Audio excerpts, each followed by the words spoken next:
Welcome. I'd like to welcome everybody to the Lost Boys Conference tonight. My name is Brad Wilcox. I'm a professor of sociology here at the University of Virginia and also the director of the National Marriage Project, which is hosting our conversation tonight. I'm also grateful to the Wheatley Institute, to Frank and Becky Gabriel, and to the National Endowment for the Humanities for their generous co-sponsorship of tonight's event. Now, we're here this evening to talk about our culture's lost boys, the boys who are checked out and disengaged in middle schools across the land, the high school guys who excel at Fortnite even as they're failing physics, the young men lying in the back of college classrooms who are silent and seemingly uninterested in offering their own perspective, and the 20-something boys in the basements who can be found in neighborhoods across the nation. We have legions of what my colleague, the sociologist Joe Davis, has called, quote, demoralized men, unquote. In fact, his new report, just out yesterday, finds that a stunning 42% of young men in America think of themselves as failures. Tonight's title, Lost Boys, of course, is drawn from the musical Peter Pan and the lost boys who inhabit Neverland, where they have plenty of fun following Peter, but no parents, no bedtimes, and no real responsibilities. The attraction of Neverland for a boy is obvious, at least in the short term. But we all know that young men who remain in Neverland miss out on the best that adult life has to offer: real work, real community, and real love. So when I speak of lost boys, I'm thinking of young men today who are afflicted by a kind of male malaise that inhibits their capacity to move successfully into adulthood. In trying to make sense, then, of the growing number of lost boys in today's culture, we'll be exploring three questions tonight: the what, the why, and the what. That is, what's happening to boys and young men? Why are so many males struggling? And what can we do to boost the fortunes of boys and men? And to help us think about these three questions, I'm pleased to have, I think, three of really the best thinkers on boys and men in America tonight. To my far left, we have Richard Reeves, who's the author of Boys and Men, a senior fellow at the Brookings Institution, and the president of the American Institute for Boys and Men. Next to him, we have Renn, who's author of Life in the Negative World, and a senior fellow at American Reformer. And then next to me, we have Alvaro de Vicente, who's the headmaster of the Heights School, a single-sex school in Potomac, Maryland, just outside of DC. Now, they're all also friends of mine, but I must assure you they've got different perspectives on our topic tonight, which will come out, I think, in the coming hour or so. So let's begin with the what question. I'm going to turn to Richard to begin on this question. Richard, in your book, you spotlight a number of ways that boys and men are struggling today. What's most worrisome to you about the trends you've been monitoring? And why should women, especially young women that we have here tonight, for instance, care about the falling fortunes of men? Thank you. Thank you, Brad, and thank you so much for organizing this event. Congratulations on bringing it together. I just want to start by saying that the framing of the problem is really crucial here. I think too often the framing is that young men are the problem, not that they have problems. And I'm absolutely convinced we have to get that right, because I hope we'll get to this, but a big part of my story is we need our young men. We need them more than ever, in many ways. But the work I did for the book and the Institute, so I'll do the social science stuff, maybe just to get some, I know colleagues will do that too, but the reason why I've invested so much in recent years on this is just that some of the facts are quite stark, so let's get some of them on the table, I think. We have seen a rise of almost a third in the loss of life to suicide among our young men, just since 2010. We're losing 40,000 men a year now in the US, and the biggest rise since 2010 in suicide rates has been among young men.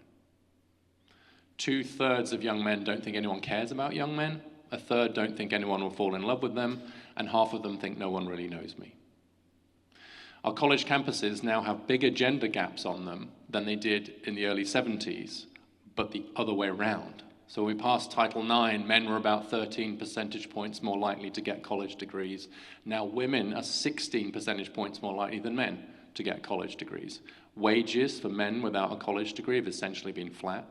40% of kids are born outside marriage, and one of the reasons that really matters, and I'm sure we'll get into fatherhood and marriage, Brad, but is that within 6 years of parents separating, about 1/3 of kids don't see their father again in any meaningful way, right? And so we have radically transformed the economy and our society and our culture in ways that I think many of us are really going to want to celebrate, and in particular the economic rise of women. But we have not answered the urgent question of what does that mean for our men, and we have failed, I think, to send a positive message to our young men about why we still need them, even in this kind of new and changed world. And that is why, I'll end with this to answer your last question, why I think young women and everybody should care about this is, in the end, we only will rise together. It is not good for anybody for one group in our society to be struggling. And actually what I found in my work is that young women are very often the ones who are first to come forward and say, look, I want you to keep supporting me and my rights as a woman in today's society, but I'm desperately worried about my brother and my dad and my boyfriend. And so it turns out that young people are much better than maybe some of the people of our age of thinking two thoughts at once, which is we can care about our women and girls and care about our boys and men.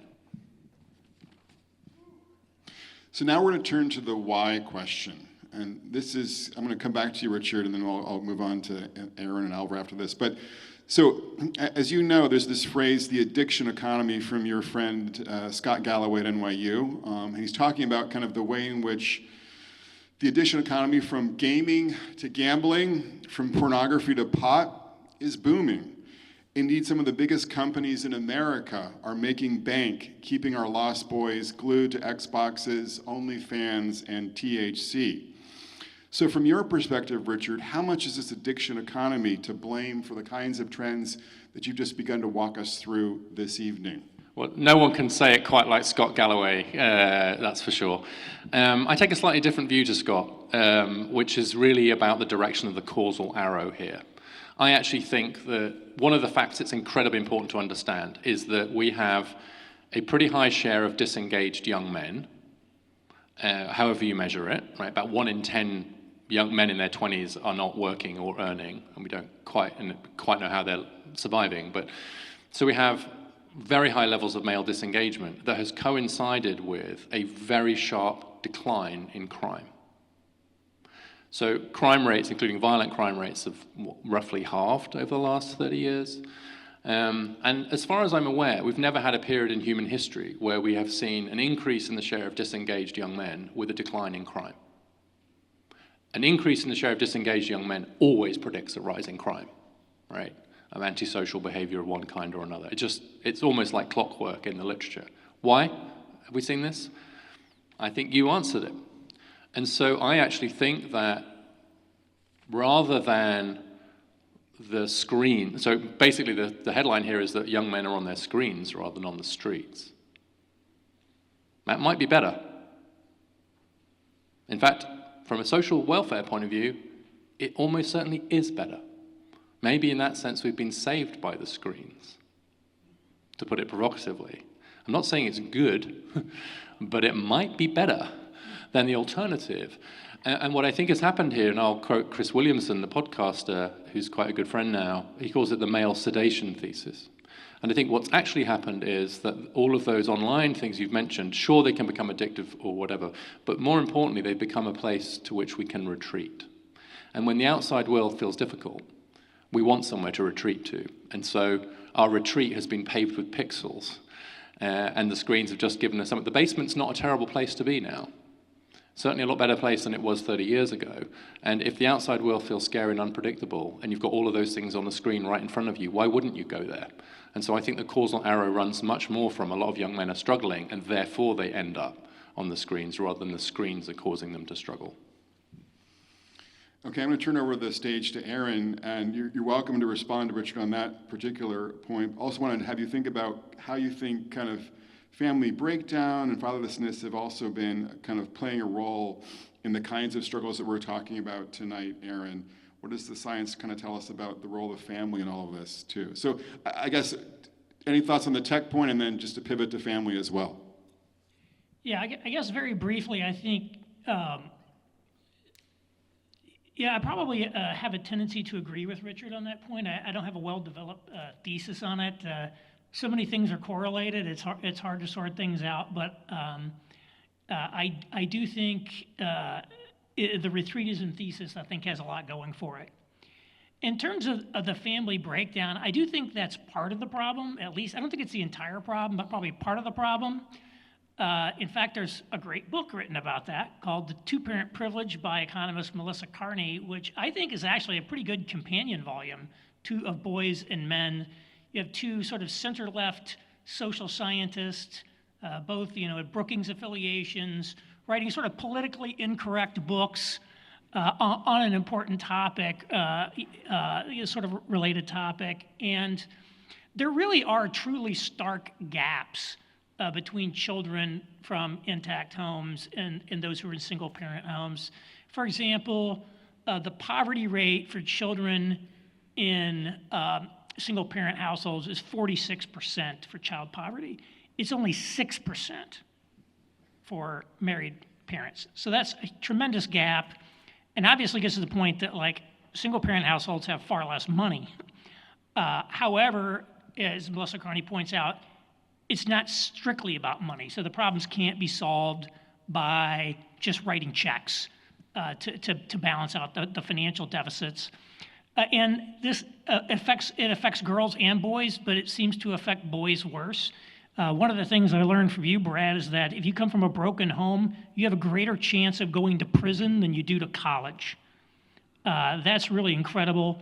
And so just to cross the line between educations, income, and even your own future marital stability, it's very bad if you come from a single-parent household. And also there's also kind of a neighborhood level effect. So it's not just your own family structure, but the family structures that predominate in the neighborhood where you live. Is it predominantly intact families, or is it predominantly single-parent families? And the economist Raj Chetty at Harvard, he got the IRS to give him everybody's tax return information.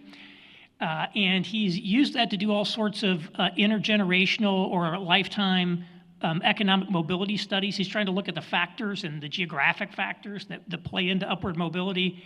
And he basically found that the greatest predictor of low upward economic mobility is the share of single-parent households in a particular neighborhood. So it has a huge impact there.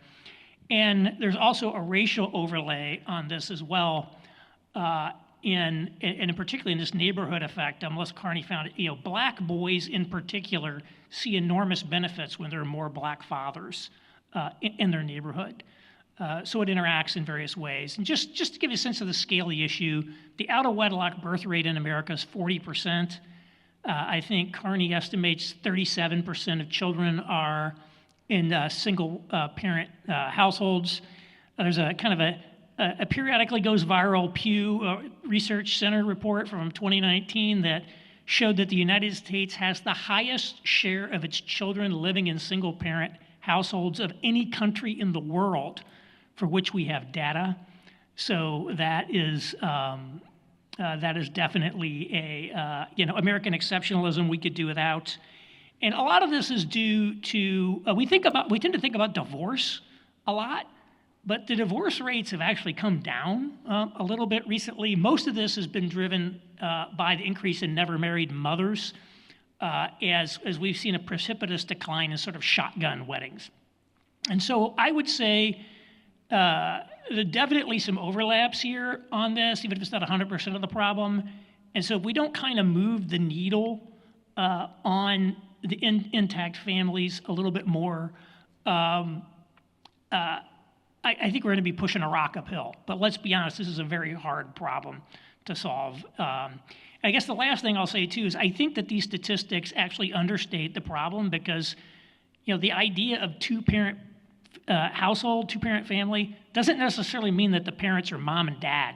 Almost all of these essentially, you have to look at the methodology per survey, but it's basically like if it's step parents, maybe even just cohabitation is going to show up. But again, as more data you've shown is like stepfathers, mom's boyfriends are much, much more likely to abuse children than their own biological father. So, not even ideal there. So I think this is an issue we have to look at, although let's be honest, it's a very hard problem, not least of which because almost any change you might propose to affect it is very unpopular with most people in our society. Alvaro, one factor fueling this male malaise is that too many of our schools, too many of our colleges, too many universities are really not very male-friendly. In schools, too many boys are bored out of their gourds by group work, by young adult fiction, and by hours being stapled to their desks. Similar dynamics are in place sometimes in colleges, and there's also kind of an ideological angle. We have a new survey finding that fully 56% of young men are reporting that college is too progressive or too woke these days. So that's also kind of a factor maybe in fostering disengagement. So how are the content and character of today's educational establishment failing males from pre-K to college? Obviously a big question, but you're the headmaster, so what's sort of your take on the education story here? Thank you, Brad. I say I have my own experience through the high school where I've been for 24 years, obviously. More recently by talking to a lot of other educators in many schools across the country about two things, and one of them is what to do with boys. Richard, I was really happy to hear how you framed this conversation because often the conversation is about what to do with boys as if that was a card to be fixed, as opposed to what to do with the school system. Because I think what we're seeing is a school system, and I'm talking about public as well as private in general, that has betrayed boys, has betrayed young men. And it's not surprising that the outcomes are as dark as they are, because they couldn't be otherwise. So I think that the way in which the school systems or schools in general have betrayed boys are two. I think of them as tactical and philosophical. So tactical, perhaps the best known is everything from the content to classroom management to discipline to scheduling, right? Content, even the literature that you read. One of the reasons that I think that boys are not interested in reading is because books that they're reading are not worth reading. And therefore they can be blamed if they don't want to read them. We're taking the stories out of English. We're taking the stories out of literature. Boys love stories. Every teacher knows if you go into a group of boys and you tell a story, you got them because they love them. Why take those out of literature that are the greatest stories ever told? History is not taught as a narrative. It's taught as some weird abstract thinking that perhaps somebody think will be interesting, but not to 13, 14, 12-year-old boys, and so forth with all the disciplines. More noticeably, classroom management, 70% of all the discipline problems in the schools are boys. Well, if you're a teacher and 70% get D's in your class, that is not that you have bad students. It may be that you're a bad teacher, right? You have to do something about your teaching. If so many boys are getting in trouble, it's not that in general boys are so much worse. Is there something wrong with the teaching and the teacher and the classroom management where we're not really targeting, we're not adapting our methodology to what boys need. They're more active. Even the scheduling, I'm surprised by how many schools have 3-4 hours in a row in the classroom. There's no way that a middle school, lower school, even a high school boy is going to sit there for that time. And then what happens is if they become active, they get punished. And they get punished by being told to stay inside instead of going out for lunch, right? Compounding the problem. So that's a problem. But at the root of that, I think, is that, and I know that, Richard, you talk a lot about this and very eloquently, is that we don't have enough men in the classroom, right? The boys are misunderstood, unmotivated, and misguided because there is no male figure in the classroom that understands that this boy is not a problem, he just needs to run around for 5 minutes. and then come back, right? Or he doesn't need to stay in during recess. He needs to do 50 push-ups. And then he'll be very compliant and very happy because he'll feel stronger and he'll feel motivated, right? Did you say 50? 50 push-ups? I know, these are younger kids. Otherwise, there'll be a lot more, obviously, right? There are not enough men in the classroom. So boys, adolescent boys are looking for, they have a question. And I believe that the question they have is, am I going to make it? Right? Am I going to make it as a man? And the way they know they will, if it's another male, in addition to the dad, tells them non-verbally, kid, you're okay. I enjoy your company. Come join us. Come into this tribe that we call manliness. That boy at that point will do anything for you. Right? He'll run through a brick wall because he wants to belong. Right? The philosophical problem that I see is that in many schools we think about educating as conveying information and developing skills. And those two things are clearly necessary, but they're insufficient. The part that is missing is what is the worldview that we're conveying? And I'm afraid that most of our schools are telling the boys, we just want you to be nice. We want you to be silent. We want you to be quiet. We don't want you to break anything. We want you to be compliant. We want you to be moldable. We want you to be nice. And one, that is not interesting to boys, right? That's insulting to boys. It's offensive. Does not resonate. And two, if we succeed, we have a problem in our society. Because if we have a lot of compliant, submissive, silent, quiet, unproductive men, then we have no society. So I think those are the two ways in which I see that schools are betraying boys and young men.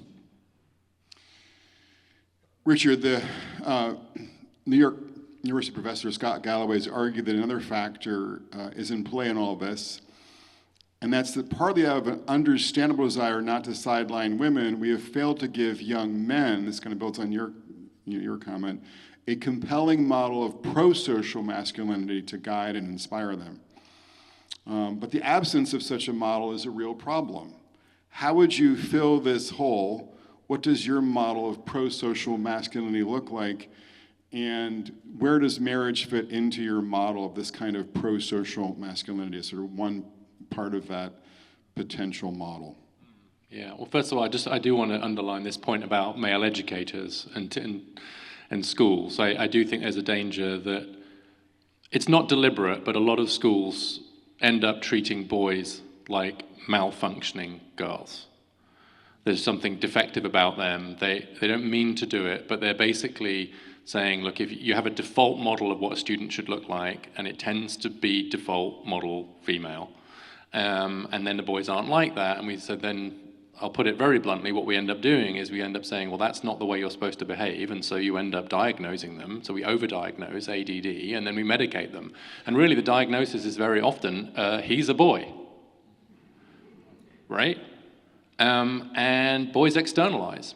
And that's one of the reasons why I think having male educators is important. I honestly think that probably the most impactful thing I've done in the last few years is to produce a male 5th grade teacher in Baltimore City, Maryland. My middle son now teaches 5th grade in Baltimore City. And I think, God, I actually think I point to that as a practical thing. And at the end of every day, he lines up his kids and they arm wrestle him. If they want to, and if they beat him, they don't have to do their homework assignment, right? They beat him, but the thing is, they don't beat him because they're 5th graders and he's 6'4". And yet, I think there's something kind of beautiful about that, and I'm going to risk saying I think that's more of a guy thing, right? It's not that the girls, he said actually the one that got closest to beating him was a girl, but nonetheless, actually awesome. Right? And sometimes the same thing. So I just want to double click on that. It's why I'm a bit obsessed with the male teacher thing. But I think this pro-social masculinity point, it has to be in a way that is compatible with the modern world. A world where 40% of women earn more than the typical man, compared to 13% in 1979. We have seen the greatest economic liberation in human history with the rise of women. And to be clear, I'm here for that. I think it's amazing. But it is naive to think we don't then have to think about what the script for masculinity is, because it is going to be very different in a world where we've achieved so much more economic inequality. And I think what's actually happened, we had old scripts for masculinity and femininity, and the old script for my mum and for femininity was wife and mother. And the old script for men was breadwinner and head of household, right? And that was clear. It was very clear scripts. You knew what you had to do. My dad knew what he had to do when he lost his job. Get another one, right? And so there was a clarity about it. We tore up those scripts and replaced the female script with a new female script, which is you go, girl. You can be anything. Future president, girls on the run, black girl magic, girls code. And again, amazing. Incredibly empowering, expansive message. We gave young women a new script of independence and autonomy and power. That was the script. We'd also torn up the old male script of protector, provider, breadwinner. What did we replace it with? Nothing. Instead, we came up with a long list of don'ts for men. We're very good at telling boys and young men what not to do, what not to say. And so the script now has to be around something which is compatible with gender equality, but which is also distinctly masculine. And I think we're talking about it here. I would say service. The best definition of a mature male, I think, is someone who gives more than they get to the tribe. And that the most quintessential expression of a masculine care ethic is fatherhood and being a father figure. So being a father, but also being a father to other kids, like in those neighborhoods you talked about, I think that's the answer. And that might lead us to marriage, Brad. But this is a point of disagreement between you and I, and maybe between me and Aaron too, which is that I think in the old world, we turned husbands into fathers. I think in the new world, we're going to turn fathers into husbands. I think that fatherhood has to be the lead now. Because people are going to marry later, etc. And I think that the thing that will lead people back to marriage will be the desire to father their children rather than it happening by default. Great. Okay, Aaron, so what's your view about this issue of kind of marriage in terms of thinking about it as potentially a part and parcel of a newer model of pro-social masculinity for our century? And then what do you think, too, about kind of this dynamic, which Richard touched on, which is that we are kind of pushing past 30 now for the median age of first marriage for men? What does that mean for guys in our society today? Is that a good thing or a bad thing from your perspective? Well, one thing I'd say is, when we have such a high percentage of children living in single-parent households, which typically means single mother, then we realistically have to find a way to keep fathers engaged with those kids to the extent that we can, because it's going to be beneficial there. Now, it's very much the case that fathers who are married to the mother, when the child is born, are much more likely to stay engaged after a divorce than fathers who were never married to the mother. So I think there is an overlap there. I think the nuance is we have to be careful on that one, because we don't want to do what we did with sports betting and pot and drugs, where we said, well, we don't want people going to jail for smoking pot. We don't want to have all these illegal games, so we'll legalize it. And what we did was we essentially put a complete social stamp of approval on something that kind of went a little crazier, to the point that even the New York Times is writing huge editorials about, we have a problem with this legal pot thing. So I think we want to avoid normalizing, kind of like valorizing, if you will, the non-married father. But I do think we have to, so it's a balancing act. We also do want to find a way to get fathers who aren't married more engaged. When it comes to like the marriage declines in family formation, later marriage, it's a free country, and I think everybody has the right to make their own decision about what they want to do. I do think, marriage with kids is basically the normal path, if you will, but it's not for everybody. Not everybody's going to choose that. But what ends up happening is people make choices when they're young whose long-term ramifications they do not understand. My observation, and I don't have a scientific site for this, but it's kind of my observation is that until you're about 35 years old, you do not have what I call like meta-awareness of change. I gotta come up with a better term than that. But basically, you're very aware of how much you have changed, but not so much how you will change in the future. You know, when I was 17, I remember driving with my dad. This made a huge impression on me. And I'm listening to the top 40 station, and on comes one of the most popular songs in the country. I mean, I wish I could remember the actual song. It would be a better story. But it was certainly one of the top 5, so it was everywhere. And my dad goes, what's this song? I've never heard this before. I couldn't believe it. I'm like, how can he not know this song? I said, I'm probably not going to listen to top 40 music forever, but I can't imagine there will ever become a day when I won't at least know what the most popular songs in America are. Well, suffice it to say that day came a long time ago, right? When I was 17, I didn't know I was going to become my dad. I couldn't believe that. And we're at college. You're 22 and you're a senior in college, and you look back at age 18 and you say, man, how I have changed. How much I've learned. I've grown so much. But we can't really get it in our guts that we're going to be 25 or 26 and look back at age 22 and say the exact same thing. And so, the rate of change slows down over time, but we change over life. And until we're about 35, we can't really emotionally connect to the future story arc of our life. So I was one of these guys who said, don't want to ever have kids. And so I lived my life on that principle. In my early 30s, my grandfather died. I got to see him in the hospital, and it was sad, but it didn't seem to affect me all that much. And it's like, I know I'm going to get old and die one day, but that just doesn't really mean much to you when you're young, right? Well, then when I was around 40, I got a call from my mom. My grandmother was sick in the hospital. She's like, Aaron, I need you and your brother and your aunt and uncle to come down here and take turns staying with her, because I can't stay with her 24/7 and I have a job. And so we all came down, we came there, and I'm in the hospital room with my grandmother, and I look at her laying in that bed, and for the very first time in my life, it hit me. Wait a minute. When I'm 90 and I'm laying in that hospital bed, who's going to come stay with me? And the answer was nobody. Nobody is going to be there. And that was a very sobering thought. And I did, get married at age 46. My wife was 9 years younger than me. We had a son 9 months later, 9 months and 1 day after we got married. And which is great.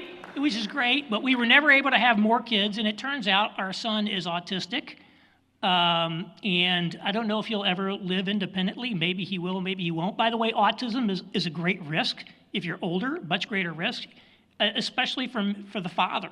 So you think that there's no biological clock for men. So, now I got to think, I got to worry about what happens when I die, and then I got to kind of worry about what happens when maybe my son is what's going to happen to him when we're dead.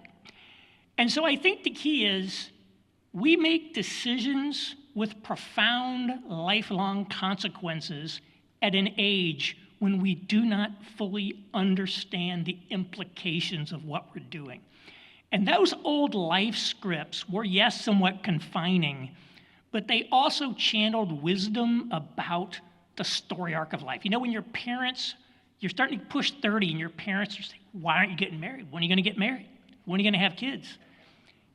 Yeah, they probably got their own motivations for that, but they're also in their 40s or 50s, and they understand that, if you wake up at age 36 and change your mind, you have a very short runway to land that plane. And so I'm not sure how we solve it, but I really think people are going to make decisions in their 20s whose implications they will not fully appreciate for decades. And we need to find a way to illuminate that for them so that they're making an informed, free choice. That's what I would say. Aaron, we also want to think about, too, just Richard's comments were in some ways kind of minimizing this idea that protecting and providing are still kind of important pieces of the masculine puzzle, for today. What's your perspective on that, both kind of from a man's vantage point, but also from a woman's vantage point, what you'd say as well? Yeah, I think the narratives that we give men about what it means to be a man, I agree with Richard completely on this, are very bad. And if you think about what essentially happened is as the second wave feminist movement came along, effectively every positive trait that you might have previously associated with masculinity essentially got reclassified as a sort of generic human trait. So you can't say courage is a masculine virtue. We say, well, you saying women can't be courageous? No, we can't say that. So basically anything with positive content to it got essentially taken away.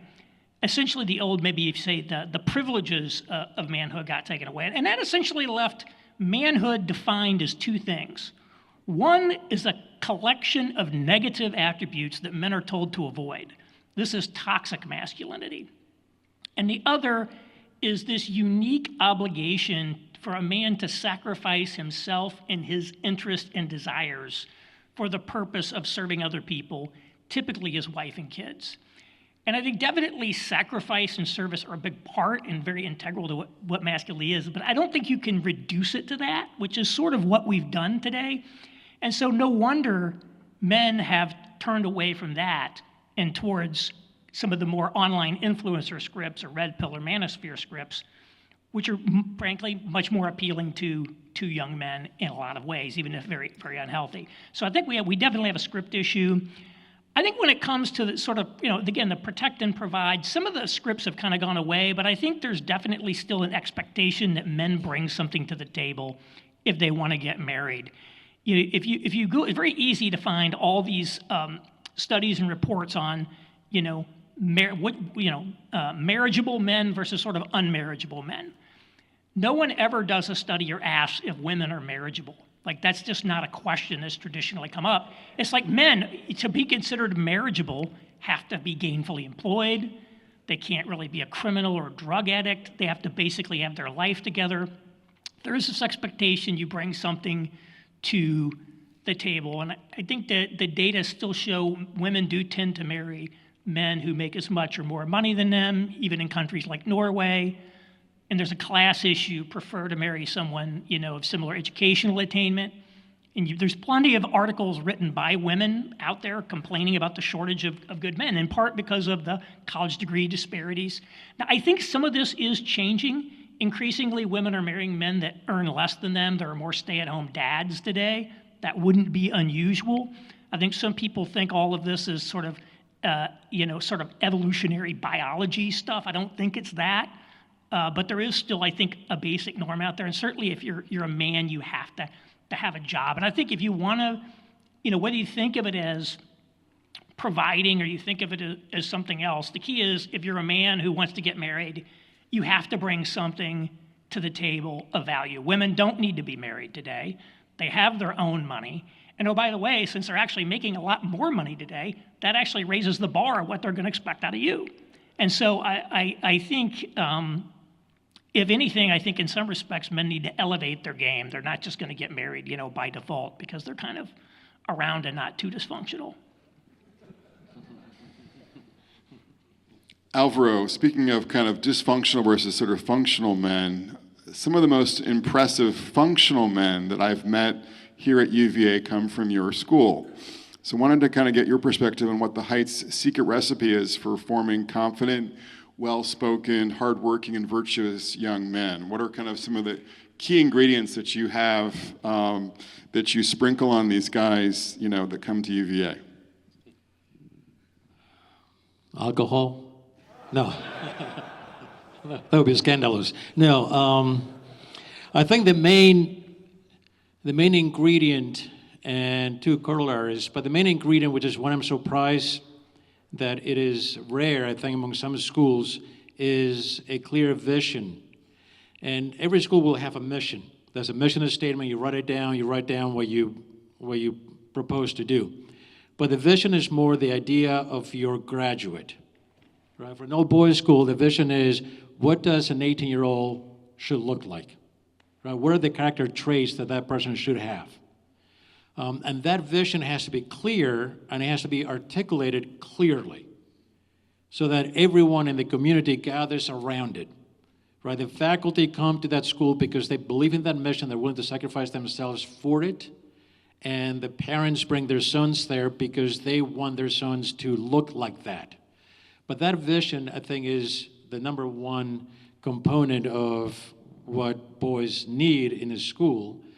And then the faculty who come, here's the thing, is that the teachers are the implementers.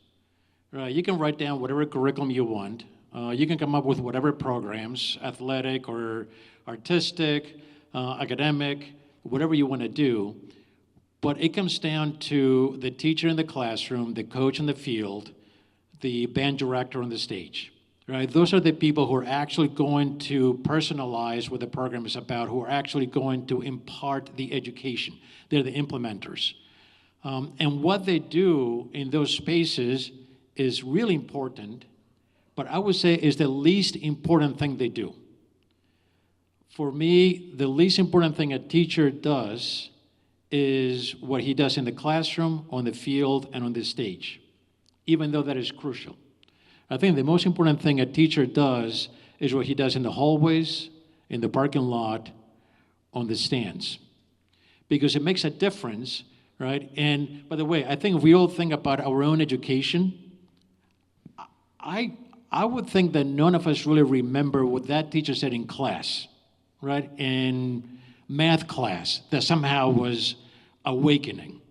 I think what we remember is interactions we had with mentors and teachers outside of the classroom. So it makes a difference if a teacher's walking down the hallway and he just does a beeline for his office, seeing no one, or whether he's actually making eye contact with every student that comes his way. And even more so, if they can remember the name and call him by name. And even more so, if they can remember to ask him how his mother is doing because he knows that she was sick. And how's she doing? Is she better? Those are the interactions that really matter.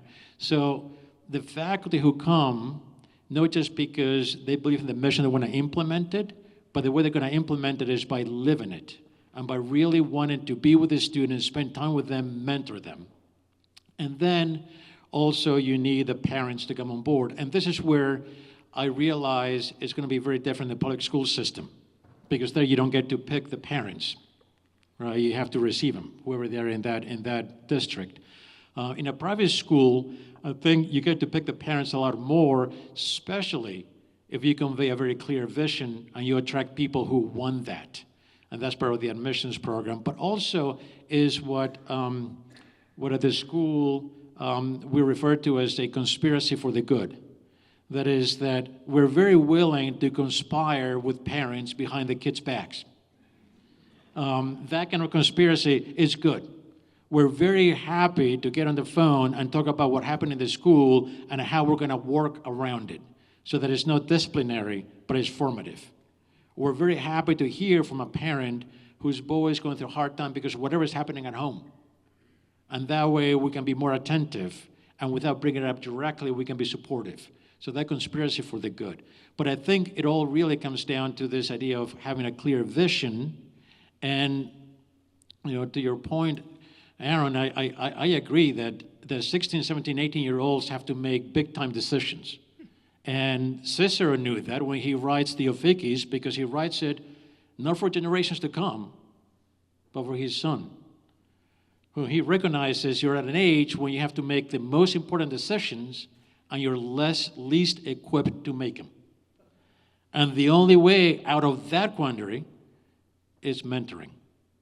Is you're trusting an older person who's going to tell you, trust me, this is the right path to follow. But those people have to be there. That was true 2,000 years ago. It's even more true today when those people are unaware of the mentoring potential and impact that they have. So one more question, Alvaro, in terms of this whole line of conversation. You touched on parents, but let's talk about it a bit more. I think what we do see in the culture at large today is what some would describe as a kind of snowplow parenting, where parents are kind of making sure that they're minimizing the risks and the difficulties that their kids, in this case boys, might be facing. And of course, they're robbing their boys of opportunities to grow in fortitude, to grow in the capacity to handle failure and to move on. So how do you kind of encourage your parents not to be snowplow parents, but to be parents who let their boys risk, let their boys fail, and let their boys become stronger today? That's a great question, because it's really a growing concern of this risk-averse society that we have, and you can't be totally risk-averse without debilitating the boys. And I mean, I think it's reasonable to say that parents should help their boys avoid bad risks. The real question is, what are the bad risks and the good risks? And I tend to think about it as debilitating risks and growth risks. So a debilitating risk would be one that is going to make you a lesser person if you fail, right? A growth risk is one that even if you fail is temporary, but then you can grow stronger through that. So, for instance, here are some I guess, principles that I think for me are worth keeping in mind. One is, I think parents pay too much attention to physical risks and not enough to moral risks, right? So they don't want their sons to take the subway on their own. They don't want them to take public transportation because they might get lost. They might get in a jam. They might not give them a pocket knife to whittle, but they will give them an iPhone to keep them entertained, right? And you think that the subway can take you to bad places. The iPhone can take you to much worse places, right? Much sooner, right? A parent would never tell his 12-year-old boy, here, I'm going to give you a ticket to Vegas. Come back in 2 days and do well. Would never do that. But we'll give him an iPhone that can be in Vegas for an hour in his bedroom before he comes down to dinner. Right? So we're not paying enough attention to the debilitating risks and too much attention to the growth risks. Parents have to allow their sons to be uncomfortable. I recently heard a story through a friend of mine of a freshman, or should I say first year in college, who first day of school calls mom because he can't find the classroom and calls his mother. Now that is a problem, right? If you're, I hope I'm not offending anyone out there that no one did this, right? But none of you would do this, right? On your first day that you call mom because you can't find the classroom. And the problem is that the mother answered the phone. And the problem is that she helped him find the classroom, right? By going online and trying to guide him along, make sure that he got there. And that is, I'm sure that that's a kid who was never allowed to go to the counter and get his own food. That he was never allowed to go and tell the waitress that the fries were cold. That was never allowed to go and ask where the bathroom was on his own. That he was always guided, always protected. Parents have to allow their sons to self-advocate, which means they have to tolerate failure. One of the things that we do at the school, and I'm fairly firm on this, is I don't want grades electronically posted for parents to see right away. I don't want that. I want actually the grades to be hidden from the parents unless the boy tells them. For a couple reasons. One is to give that boy a chance to recover before the parents find out. If you get a bad grade, you know what, kid? You have a chance. You could do something about it before that grade reaches home and trouble descends upon you. And two, because it is good for boys to know that this is your grade, that this is up to you. We're not bypassing you so that your parents get you to do what the thing is right, because then you never grow.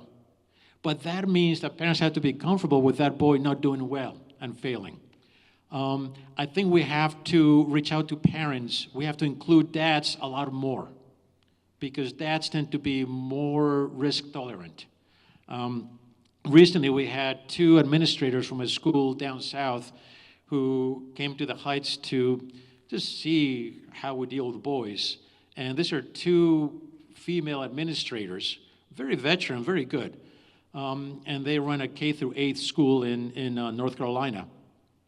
And we showed them the playground of the elementary school at the Heights, which is it's kind of an open field, right? There are some kids playing kickball, some kids playing football, some kids are running to the woods, some are wandering around, some are walking around chatting. There's a couple of kids up on a tree about 10 feet high, right? 9-year-olds.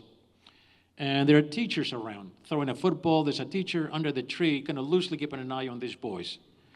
And these 2 administrators, veteran, they looked at each other and they said, we have to hire more men teachers. They said, because I know that this is right for the boys, but I can't do it, right? My maternal instinct prevents me from letting them do this, but it's good for them.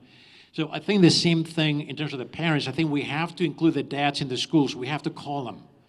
Right? One of the first things that we do when the students come in 3rd grade is organize a camp out for the dads.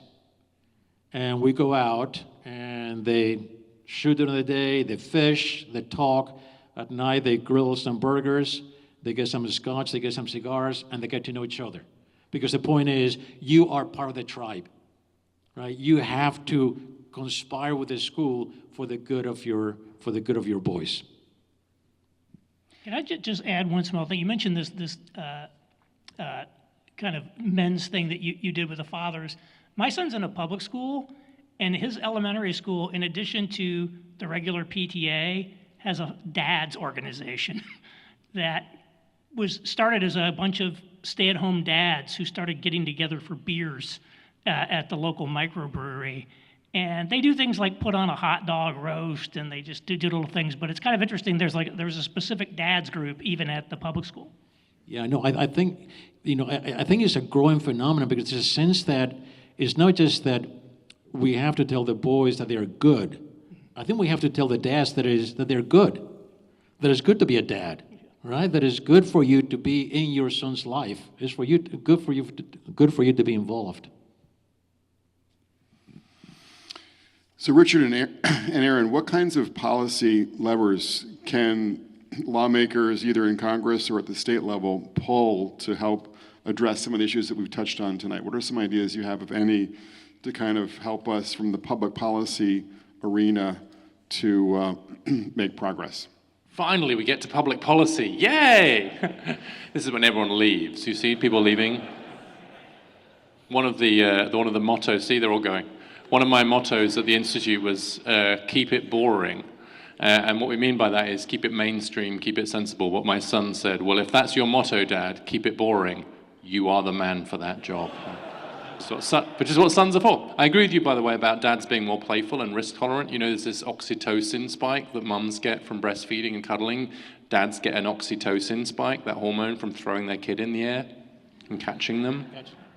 Crucially catching them, yeah. But there's this cartoon, and it shows the dad throwing his kid in the air from the dad's point of view, and it's like a foot. From the kid's point of view, it's like 2 feet. And then it's from the mum's point of view, it's like 4 feet, right? It's just a bit true, right? And it's okay that we have that difference. And there is a beautiful creative tension between mothers and fathers and men and women. But it can only be a creative tension if there is the tension, right? And we can't get to equality through androgyny. And we've got to celebrate the difference in both. So the policy stuff, I'll be quick. So first of all, I think boys should maybe have more time at school. They develop later. There's a literacy gap of a year on graduation now, partly because boys mature later. So give them a bit longer, start them in school later. A massive recruitment drive on male teachers. We're setting up a whole male educator network. I think, when Ronald Reagan was president, 33% of our K-12 teachers were men. Now it's 23% and falling. A 10 percentage point drop in the share of male educators. I'm sorry, anybody who talks about the importance of male role models and doesn't have a policy agenda for more male educators is not getting my vote. Like if there's any lever we can pull, it is male educators. And so anybody who's serious about boys and men and isn't serious about male educators, I'm not serious about them. I think policies to promote fatherhood, and we have some states leading on this, Ohio, Florida, etc., around paid leave, but also support for non-resident fathers. It is we haven't really talked about the class gap in marriage enough, I think, but it is important to note that the marriage rates among college-educated Americans are pretty steady and very high. 90% of the kids born to college-educated women are born inside marriage, right? So that is not really where we're seeing the issue, but the non-resident fathers, and so reforms in family law, hugely important too. And then I would say more vocational and CTE, so apprenticeships, early apprenticeships, etc., because boys seem to do better from those things too. So I would do all of that, and then last, it's not public policy, but a call to service. I had a piece with Robert Putnam in the Times about the fact that so many voluntary organizations are crying out for male volunteers. Big brothers, big sisters. In some areas, there's a waiting list for the women signing up to be mentors, because there's so many of the women signing up, and a waiting list for the boys of up to 12 months, because they don't have enough men signing up. The tribe does still need the men, and there is every man in this room right now, there is a young man in your life who needs to hear from you. I think it's about showing up and people believing their eyes, not their ears. We can say everything we want, but in the end, it's what we do that counts. Aaron, any thoughts on the policy front? Not a huge amount. I think there's some good stuff from of boys and men. You alluded to it. I want to highlight one of your own ideas, which is, giving. You mentioned family law, assuring that fathers who are not married to the mother when she gives birth have better rights established by default. So if you're married to the mother of your child, you automatically, are legally the father and have a lot of rights. You really have to go through a petition process to establish that in most states. And so I think doing things like that would be good. I might also take a look at, and there's many people on this, I'm not the expert on it, I think tax policies that discourage marriage are not good. There's a lot of implicit, I think, anti-marriage penalties just through the various poverty trap policies. We've created all these ridiculous phase-outs of means-tested benefits, which basically discourage working harder, and many other things, which I think we need to clean some of that up. And I know there's various proposals out to do that. I won't claim to be an expert on it, but a lot of the problems, particularly if the challenges facing young people, they're not simple problems that you can solve with money or programs. They really are hard, difficult, personal problems, and I think the majority of the solution is not going to come through public policy, most likely. Well, speaking of that angle, Alvaro, we are celebrating St. Patrick's Day today, hence the green tie. Where's your green tie? But I wanted to ask you, what role do you think that faith should play in helping young men thrive in the real world with real people doing real things today? What's sort of the role that churches and synagogues, mosques, temples could play in helping our young men kind of make their way in the world with perhaps a more supernatural perspective as well? Yes, that's a great topic. I mean, you've done a lot of work in terms of the social benefits of not only family but also practicing a faith, being faithful both to family and to God in whatever manner you practice. From the boys' point of view, I think it comes down to this idea of moral imagination, right? Which is the way that I think we all grow up, right? Moral imagination meaning two things. One is, what is your vision of the world, of how things work? And then what is your role in it? So if you think about life as a book, the question is, what is the book? What's the narrative? What happens? Even what kind of a book is it? Is it drama? Is it comedy? Is it a combination? Right? Is life supposed to be entertaining, comic, or is there drama in it? Is there suspense? Like, what is the book? How does that work? And religion gives you the narrative, right? It gives you the book, it gives you the story. And then what is your role in it? And here's where I'm very optimistic about boys, really. And I think I'm optimistic because I see that really good things happen, but only if boys are challenged. I think we have to present a very high ideal, and the faith is a big part of it. And high ideal in that you're supposed to be a husband, you're supposed to be a father, you're supposed to be a worker, you're a protector. Like, this is not going to be easy, and most boys don't want an easy life. They want a fruitful life. I think they want to know that when they walk down the street, those who know him say, he's the guy, right? He's doing it, right? He's doing something that matters. So that moral imagination, I think, matters. And then I also think religion is the ultimate motivator for boys. I personally think that is actually, the process to motivate a boy is very simple. Actually doing it is complicated.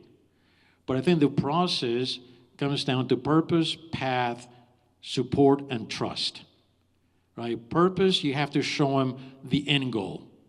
If you have a boy who wants to be a great football player, you have to tell him, this is who you could be in 3 years, right? You could be the captain of the team.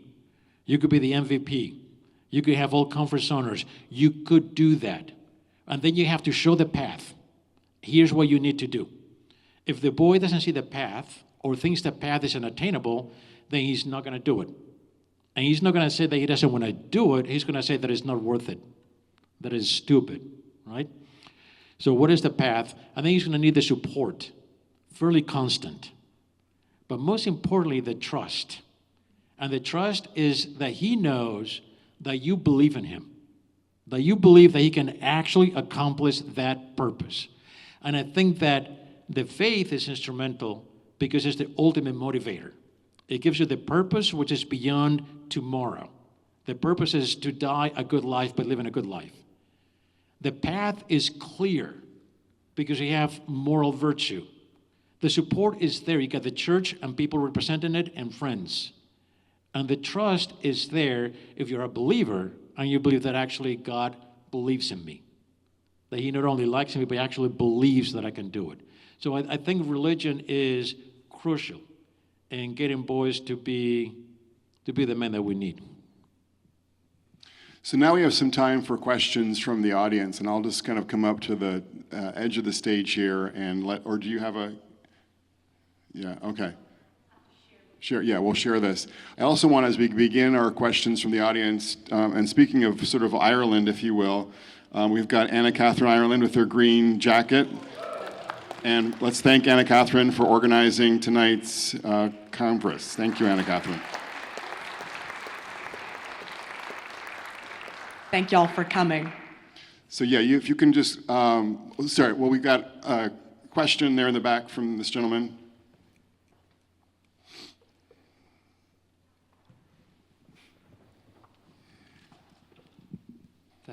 Thanks to all of you. I'm Nick Burns, editor at the Hedgehog Review, and we have in our new issue an excellent book review by Renn. I encourage all of you to read it. It's out from the paywall at hedgehogreview.com.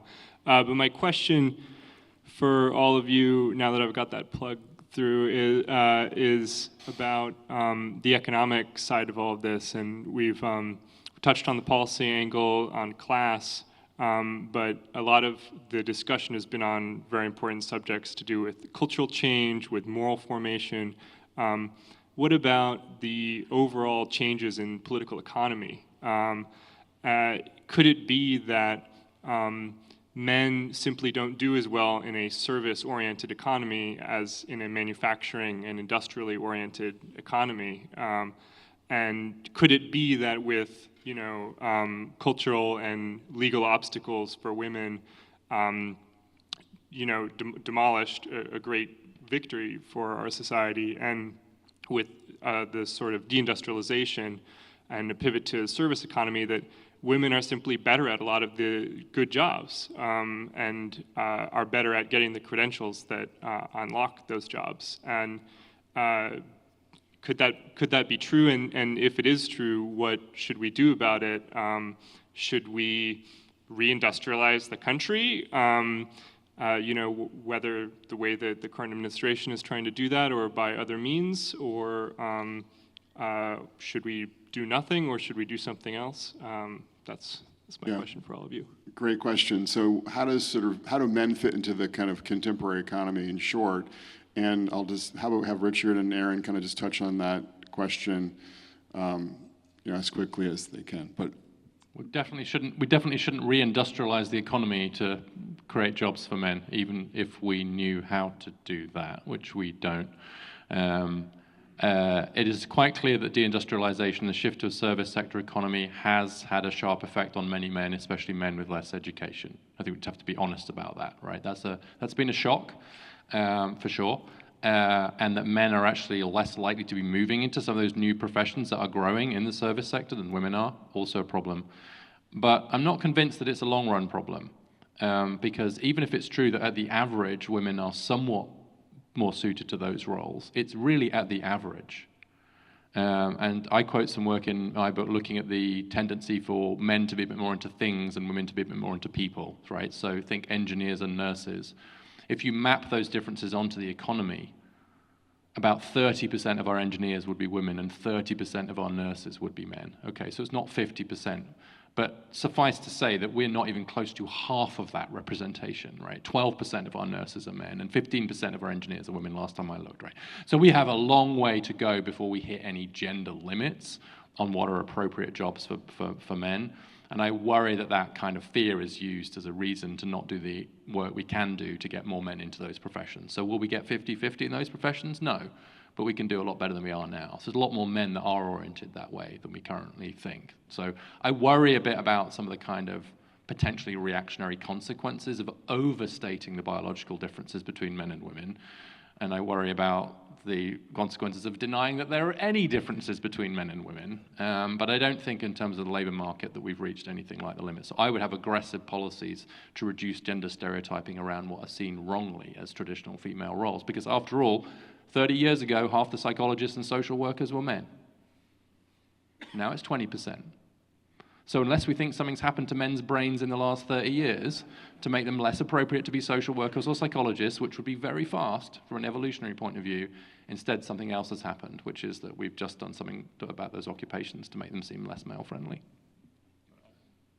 I think just one little thing with that is that I think AI is providing an opportunity here because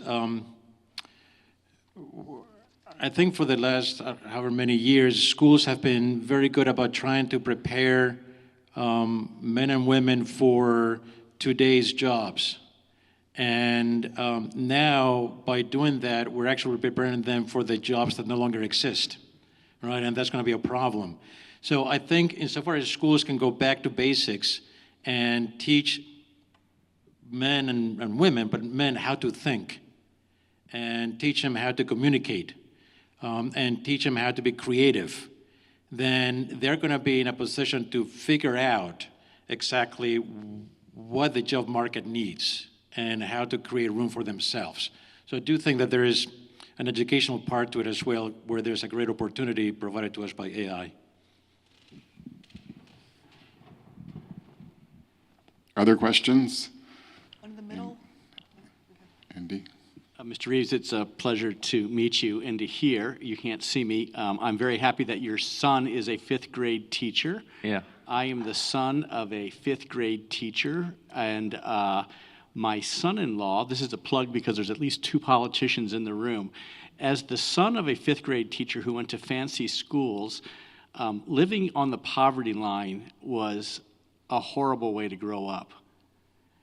And I just found out that my son-in-law in Richmond, Virginia, while he loves being a high school teacher, he's a former Marine Corps officer.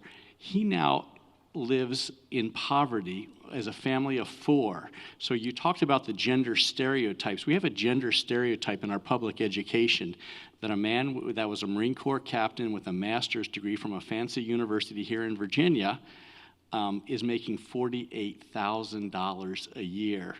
that's poverty. And so I'm not sure we're going to attract a lot of men to be public school teachers. I think they're needed. I know that they are. I know my father loved it, and I know my son-in-law would not want to do anything else to help these kids out. So the politicians, my solution is tax-free for public servants, firemen, policemen, and public servants. No taxes from the Commonwealth of Virginia. So there you go. So any thoughts, though, on kind of raising the sort of pay or status of teachers in light of that question, Richard? Well, it's true that men are a bit more salary sensitive going into those professions. It's also true that K-12 teachers have actually, in many states, had pretty big pay rises over the last couple of years from a low base. The hard truth here is that we used to get pretty good teachers on the cheap because of sexism. Like, when we restricted women's choices, actually, education was one of the few things that women were encouraged to do. And as a result, we got very high quality teachers pretty cheaply. So one of the gifts of sexism was good teachers on the cheap. I'm not obviously arguing for sexism on that basis, but I think it's taking us a long time to realize that if we want good teachers without sexism, we're going to have to pay for them. The trouble is that it's a massive line item expense. So I'm going to take the side of the politicians here right now. And so just across the board, massive increases in K-12 is just not on the table for most policymakers. However, I think there are things we can do to make the teachers who are working extra hard actually do better. So I'll take my own son as an example. He's in a school where they pay for the extracurricular work they do at the same rate as in the classroom, because they think the extracurricular stuff is just as important. So they pay the same hourly rate. And then he works summer school, so he's K-12 teacher, second year in Baltimore City. He does the summer school, he coaches the girls' soccer team, and he's making close to 6 figures. In Baltimore, that's a pretty good living. And so how about teacher-coach models? How about actually the teachers who are really putting in the extra hours, who, by the way, are disproportionately the male teachers? Actually, that's probably a better policy where you can think about making it so you could say to young men, be a teacher coach, and within 3 years be making 6 figures. That's a good offer. Across the board, massive increases for current K-12 teachers. I think that's tough, to be honest. I would be in favor of it in principle, but you look at the spreadsheets that these guys are having to work with, and that's a tough call. Huh?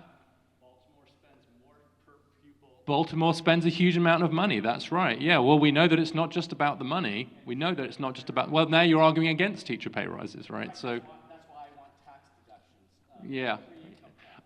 I would love to know how much that would cost. I'm not against it, but I think we've got to be realistic about the trade-offs here, because these are very, very expensive policies, and I do think we have a real challenge attracting really good people into the teaching profession right now. And that is not a gender issue, that's a general problem. And so I agree that higher pay is part of the solution, but I've been in government. I know what it's like to try and make the math work. Question over there in the middle. Yep. Thank you all for being here and for giving us this great discussion. Mr. De Vicente, in particular, you mentioned that at your public school, which is an only boys school, you're able to really target your treatment of young men, really lift them up. So I was wondering, this is a question for all of you, because we have different experiences of public and private school. If in the public school there's a different methodology for teachers to realize a pedagogy that can lift up young men in a co-ed environment, and in one where you're not able to select for parents who are aligned with your mission. Yeah, here's a point where I think we may disagree, because I believe that the boy situation is so dire that there is an argument for single-sex education, or education where some components of it is bifurcated, and not because of the academic outcomes, which I think are attainable in many other settings. I think that is, in a way, the easiest part and the least concern. I'm thinking more about the boy growing into man model.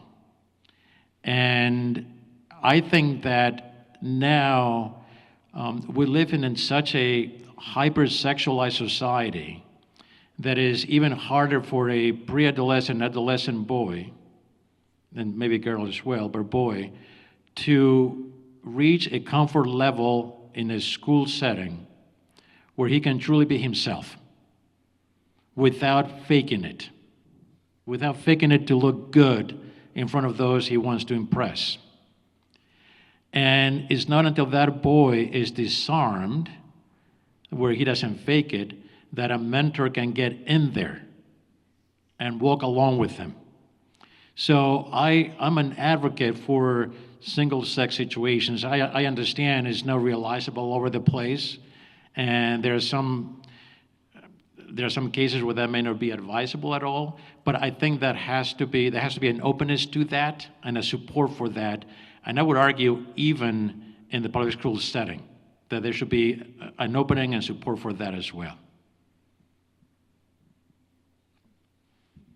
Well, I will just say there are now public single-sex schools as a result of Hillary Clinton's vote in the No Child Left Behind. There's only a couple of hundred, and they haven't been studied yet. So the evidence so far for the academic outcomes of single-sex schools is pretty inconclusive, but it's hard to know because the selection effects are obviously huge.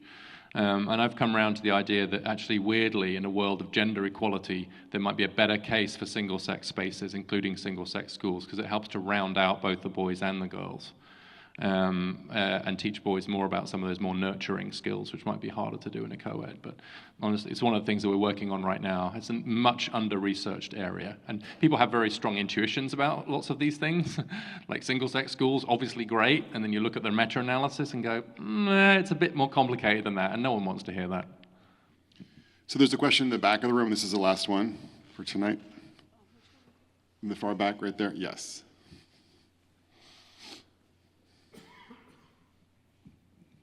Hi, so my name is Jack. I'm a first year here, and having high school in very recent memory for me, I understand firsthand a lot of the issues you talk about, like these young men who are like down and out and have no idea what to do. Like those were my peers as recently as a year ago.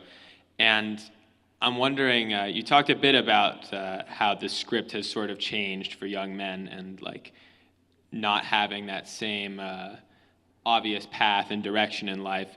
So I'm wondering if you could talk a bit more about what the new script should be and what the best way to get that out to young men would be. I really think, I don't know so much about, I don't know if I've have a script per se, but I do think we need a better and more compelling narrative for men that talks about what it means to be a man. As I said, I think that the kind of messaging about men is overwhelmingly negative and not appealing at all. And what we see is that young men are turning to online influencers like the manosphere or the red pill community. I only got interested in this topic, a decade or so ago, probably like 12 years ago, because I saw so many young men turning to online influencers, but not to churches. And I'm like, well, that's interesting. Why are they doing that? And then I realized, like, the churches just beat up men all day long. They don't actually have much positive to say. And, the manosphere people, they're sort of given a sort of a liberationist view, if you will. It's like, you should forget all about this helping other people stuff. You need to think about what you want out of life, right? And imposing your will on the world, all of these things. And as we can see from the audience, it's very, very appealing to men. There's this guy. How many of you know who this guy Clavicular is? Who's heard of Clavicular? Well, it's interesting. A lot of people don't. He is the biggest name in the so-called looks-maxing community, which is the newest subgenre of the manosphere. And basically these people, they have a very nihilistic view, the same sort of nihilistic view of the world that's out there, which is that basically in today's, looks are all that matter to women or in life. If you want somebody to swipe on your app, you got to be very good looking. So let's take extreme measures to do this. And so this Clavicular guy, maybe he's even like 19, or he might even be 21 years old. He he started supplementing testosterone in high school. He like smashed up his jaws and stuff to give him a square jawline. He's on like a cocktail of stuff. And he was also on the front page of the New York Times Sunday Style section not that long ago, and had a very flattering profile in GQ magazine. So like this is now the mainstream. It's even penetrating the mainstream cultural organs, and this sort of stuff's a little bit in the bloodstream. And so I think we need to come up with more appealing things. And I think one thing that's very important is to talk about what we care about men and that they're important in their own right, not just because of what they can do for other people or because we don't want them to become a problem for us, but because we care about them and they matter. I think early Jordan Peterson did a very good job of this. And then the other one is just, I think things ought to be reframing. I think what Richard said earlier today, we want you on the team, is such a more compelling message than you need to just serve other people more. Even if it's functionally the same thing, I think the way you talk about it, you know, when I was in elementary school, we'd play kickball, and there's like 2 team captains, and all the boys would get drafted one at a time onto the teams, and you always wanted to be picked for the team.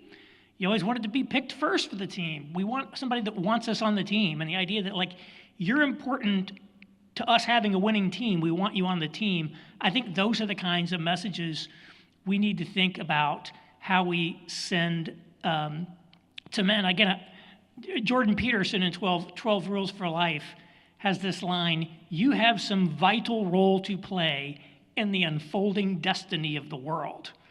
And I think that was obviously very compelling, things like that, to so many people.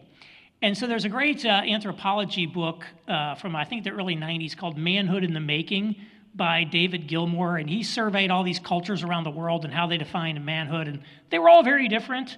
But there were some kind of common themes.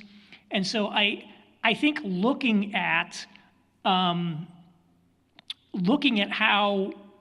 we can design sort of narratives and scripts that sort of align with some of these traditional attributes could be helpful. And just give you just one example is when people mention competition, manhood has always kind of been an earned status. You don't just become a man, you sort of have to earn your way in. And one way you do it is by being in the arena and engaging in competitions with other men or with the animal you're hunting, trying to bring meat back for the tribe or whatever. And how can we incorporate that? Because we could even see, a boxer gets in the ring and he loses. We still have immense respect for that man, because he was in the ring getting beaten up. He put himself on the line for it. How can we tell positive stories that affirm that men who just show up, like there needs to be some validation for just showing up and putting in the effort. I think there's a lot of little ways we can think about narrative that can be more competitive, I think, for the affections of young men, and then steer them in a healthier direction that's less nihilistic in life. That's what I would say. Do you have anything else? Any other ideas? That was really beautiful. It's St. Patrick's Day. I'm not wearing green because I'm half English and half Welsh by background. So it's I'm not wearing green. Right. But I will say the reason I raise that is because in Welsh, my mother's Welsh, and Welsh is the language that she grew up in, and I have some of. And there's a word in Welsh which is hwyl. Hywl, and hwyl, I used to hear it a lot growing up, usually from the side of the rugby pitch, hwyl. And what it means is someone who has the wind in their sails.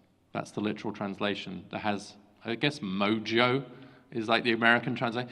And actually, I just think we need all of our young people, including our young men, with the wind in their sails, with all of their funny and curiosity and work and love and compassion and future orientation. We cannot do this with half the population. And so, Nick, we need you and all of your friends and your sisters as well. And I think it's high time that the young men heard that, which is we don't know exactly how we're going to figure this out. We're all figuring it out as we go along. But one thing we know for sure is We need our young men as much today as ever, and I don't think we've done a very good job of telling them that. We need you, not despite the fact you're men, but as men, to show up as dads and friends and brothers. And if we don't send that message to our young men, then we can't blame them for retreating, where we started, Brad.